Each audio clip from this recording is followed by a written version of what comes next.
Hello everyone, I've got another piece of vintage audio equipment here to share with you. This is a Sherwood model number S-2770R CP. This is an AV stereo receiver built in I think about 1987 or 88, something like that. Definitely a late 80s stereo receiver.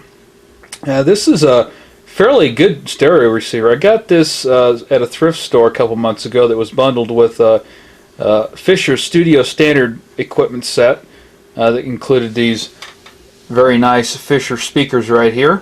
The receiver, the few problems that it had was the balance control didn't work very good. It would cut out when you try to slide it. The volume control, once it got up to about number 8 or so on the dial there, would cut out the left channel. The A speaker switch wasn't pushing in all the way, and it would not tune in when it was on FM stereo. It would work just fine on mono, but would not come in on stereo. So I took care of all those things, and now it's working great. So let me show you a little bit of the inside of this receiver. As you can see, there's quite a bit going on inside of this receiver. There's a heck of a lot of wires in this thing. The volume control lives right over here, and it was very easy to get in there and clean it with some deoxit. As you can see, there is a hole in it right there to allow you to spray some cleaner in there quite effectively and clean the little potentiometer out there. It's also on a motor with what looks like a clutch assembly or a gear assembly or something like that. There is a little bit of play in the volume control, but it's really not anything that I'm concerned about. I don't know if it's really supposed to be like that by the manufacturer, just one of those things, or if there's just a little bit of wear in the gearing there or something like that. But like I said, it doesn't bother me one little bit. You got your input and output board back here, and you also have another round of input outputs right on this one, which would be the phono input, the tape input, and tape out and all that stuff. This board is responsible for the video in and out signals, 'cause this is an AV receiver obviously. And down here is the tuner board for the AM and FM section of this receiver. We have the amplifier section over here, which uses a pair of Sanyo hybrid amplifiers. This receiver is rated for 70 watts per channel, and there's definitely a massive heatsink on this thing, and it's definitely needed because there is some good heat that comes off of this thing, especially when the cover's on. There's definitely some good heat that's generated by this thing. Also got some pretty big capacitors back there, 6800 UFs, and you can see the power supply section back here. The problem with the tuner was pretty simple.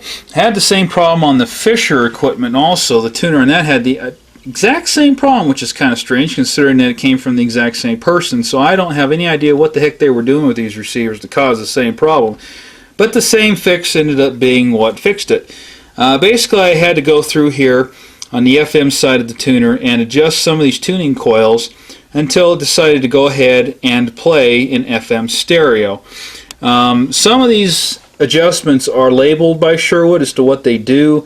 One of them is labeled for the FM signal meter. Let me go ahead and zoom in on that here. It'll focus. And let's see, there's one over here for AM as well. Not all of them are labeled, but enough of them are labeled to have gotten the job done. So that was all that was wrong with the FM section, just tweaking that a little bit and readjusting it. And then cleaning the controls, like I said. The switches, on the other hand, were a little bit of a more challenging problem. Well, not really, but challenging, but there was definitely some damage there. The buttons, one of the buttons had been, probably due to a little bit of abuse, violence, or a combination of both, conspired to actually break the button that slid over the switch down here. And so what I did was I just went ahead and found the broken pieces that were in the receiver, at least as many of them as I could. I went ahead and just re-glued them together. This is nothing more than general purpose plastic solvent cement that you can get at your local modeling supplier. hobby store, whatever you want to call it, just to build models with. This stuff glued the plastic back together very, very nicely and very fast too. I only had to wait a few minutes before it was finally dry and ready to go back onto the receiver. Looking at the front of this receiver, the first thing I can say is that there's a very nice spectrum analyzer here and combination graphic equalizer display. I'll go into that in a little bit. The graphic equalizer, and it has the memory to program 4 different equalizer settings into the receiver. The loud button is a pre-programmed, preset setting. I don't really care for that setting. It's not all that powerful. It's just kind of, I don't know, it's just louder, but it's not really any bassier or treblier. I don't know how to describe it other than that. You got an equalization on or off. Over here you have the headphones and then your A and B, and it does have surround sound, which is quite an advanced feature for the late 80s stereo receivers to have. You got the display range so you can display either your current graphic equalizer settings or the spectrum analyzer. And then the range button here is for high and low, depending on your volume level. Low basically does the little bars up here don't even show up unless there's extremely high amounts of volume. So I leave it on high, and even then it only kind of starts to show a little bit. This button's right here for your equalizer adjustment. So let's say I want to go into and adjust the 63 Hz setting. As you can see, it's flashing. So I'll go down here and I'll just lower it or raise it however I see fit. Move over to the next one, down, up, all that stuff. Quite a nice little display, I think. Let's say I wanted to go ahead and do a custom one, so I'll go over here and do M4. I've already done the other 3 here. So let's say I want to do this one, so I'm just going to go ahead and bump it up. We'll just do a quick equalizer adjustment here.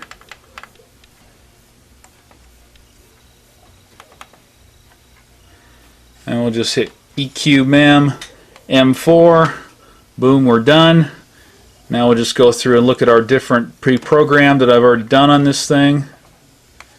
You can see you can adjust between the different EQs that you have. And I kind of like this because a lot of times different music requires different EQ settings to sound well the way that I would want it to sound. So it's kind of nice to have that. Plus you can use this to say if you have watching a movie theater or something like that, you can go ahead and select your EQ setting that you pre-programmed for movies and things like that, however you wanted to do that.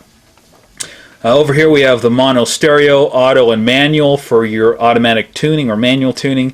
Memory for the no less than 16 presets that you can put into this thing's memory for tuner. The subsonic button is really kind of cool. I just love the name subsonic. It's not subwoofer or anything like that. It's actually for turntables from the lower frequency rumble. And it actually turns this on by default when you use the phono button there. Turn that on. Synthetic stereo. This works in either monophonic or stereo on the receiver. Synthetic stereo is essentially to take a monophonic signal and give it the impression that it's a stereo signal. Kind of adds a little more separation to the speakers, even though it's the same output coming into both speakers. It's kind of works actually. Being this is an AV receiver, this thing also has the ability to copy or dub between videotapes. So you've got this video copy button here. And you can tell it which one you want to go ahead and copy between. If you want to go from the VCR to a, and then this one has a video or TV input and then a video 2 input. Video 2 is on the front here, so you could plug a camcorder into that right there. So you could just set this thing up to copy between your input sources on your, say, your TV or another VCR or whatever to another VCR there. And that's kind of a neat little feature right there. You also have video sound. You have your AM and FM, CD, phono, and tape monitor right there. You also have muting over here, which just mutes the volume. You also have a volume control. And then, of course, your balance control. The video 2 input over here, I just want to talk about that for a second. They labeled this as Digilink on this thing. Now, it's not digital input on that, or even S-video input on there. So I'm guessing the Digilink is nothing more than a fancy name of saying that the receiver is able to control the input based off of either a remote control or the buttons that's pushed right here. You've got the first 8 buttons right here by default on the memory presets here. You push the shift button, it'll go to the 9 through 16 settings right here, and you can just go ahead and select whichever ones you want, which I don't have any of them programmed because I really don't have a need to. Well, maybe I've got one programmed, but yeah, maybe I do have some programmed. Anyway, so let's go ahead and I'll crank this baby up here a little bit, and we're going to see how this thing sounds. I would suggest that you have a subwoofer on your computer, or at least a good sound system on your computer, because this thing sounds great and it has a heck of a lot of bass punch. Alright, so I'm going to go ahead and turn the lights off here, give it a nice night shot of this receiver.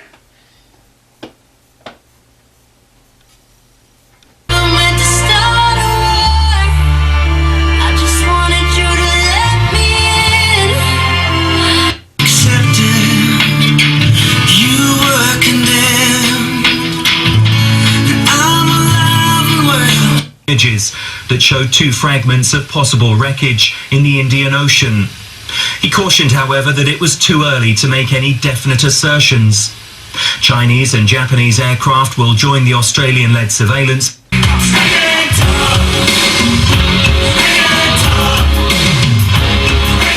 Do you notice the camera shaking there? Because I do.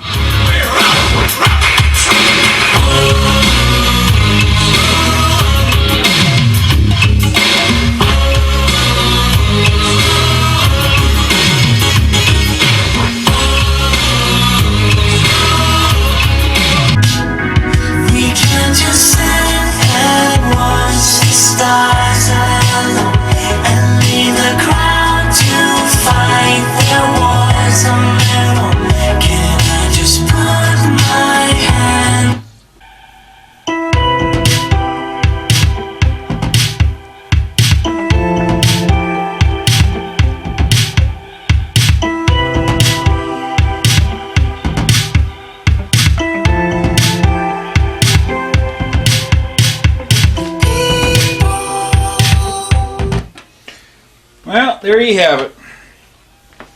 This is a very nice stereo receiver.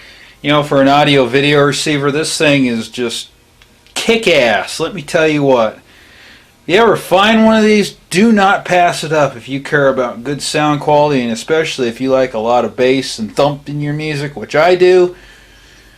This is definitely the one to find if you happen to come across one.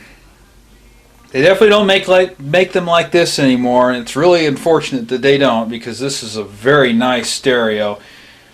Modern stereos, they're all black, they all look the same, they all pretty much sound the same. They're all metrosexual male type of stereo receivers. This one still has its balls attached to it, and it probably wasn't too much after this one that they started to get nipped a little bit, so I don't know, I'm quite happy to have this because it was practically free if you consider the entire purchase that I got here.